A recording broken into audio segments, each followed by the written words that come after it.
Hello everyone, আমি দীপান্বিতা আবার এসেছি একটা নতুন ভিডিও নিয়ে। আপনারা নিশ্চয়ই সবাই ভালো আছেন। আজকে 16ই এপ্রিল আমরা বন্ধুরা মিলে যাচ্ছি ডায়মন্ড হারবার, একদিনের ট্রিপ। এবার সেখানে কি করে যাব, আমরা কি করে কোথায় থাকবো, ডিটেলসটা এই ভিডিওটা দেখে নেবেন। আমরা সকালবেলায় 6:25 ডায়মন্ড হারবার লোকাল ধরেছিলাম। তো চলুন দেখা যাক ভিডিওটা। যেহেতু সকালের ডায়মন্ড হারবার লোকাল, সেই জন্য ফাঁকা ছিল, আর ওয়েদারটাও আমাদের খুব স্বাদ দিয়েছিল। তো ট্রেন ছেড়ে দিয়েছে, একটু দূর যেতেই বারুইপুর ছাড়তেই এরম সবুজ সুন্দর দৃশ্য আমরা দেখতে পারি। ভীষণ সুন্দর লাগে। আমাদের কলকাতার তো এত সবুজ দেখা যায় না, তো আমাদের এটা খুব ভালোই লেগেছে। প্রায় 1 ঘন্টা 25 মিনিটের জার্নির পরে আমরা পৌঁছে গেছি এখন ডায়মন্ড হারবারে। হোটেলে যেহেতু চেক-ইন টাইম একটু পরে, আমরা অনেক আগে পৌঁছে গেছি, তাই ব্রেকফাস্ট ছেড়ে আমরা গঙ্গার ধারে একটু ঘোরাঘুরি করতে চলে এসেছি। তো গঙ্গা এখন জোয়ার চলছে, কত সুন্দর লাগছে গঙ্গাকে দেখুন।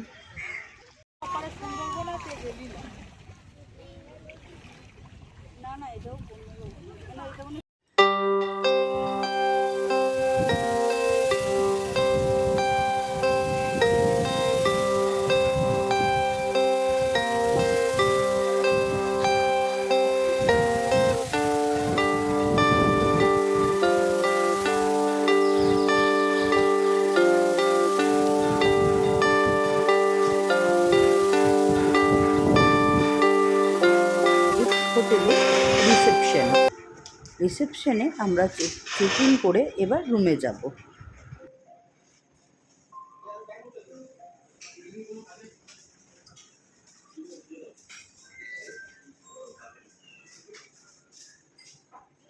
হোটেল কিন্তু ভীষণ সাজানো গোছানো, চারিদিকে এত ফুল, এত সুন্দর গাছ, তো ভীষণ মন ভালো লাগার একটা জায়গা।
এবার আমরা রুমে চলে এসেছি। এটা 4 বেডের রুম, যেহেতু আমরা 4 জন ছিলাম সেই জন্য ডাবল বেড করে 2টো কিং সাইজের বেড, সোফা আছে, সামনে ছোটো টি টেবিল আছে। তার এইদিকে এসি রুম, এখানে টিভি আছে, আমাদের কমপ্লিমেন্টারি এগুলো আছে, ছোটো মিনি ফ্রিজ আছে, ড্রেসিং টেবিল, পাশে একটা ছোট্ট ওয়ার্ড্রপ আছে।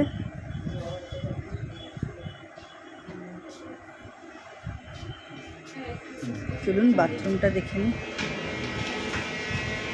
গিজার, এখানে গিজার ইনবিল্ডই গরম জল হয়, সবসময়ই গরম জল পাওয়া যায়। সেজন্য কোনো অসুবিধা নেই। এবার আমরা চলুন পুল ঘুরে আসি।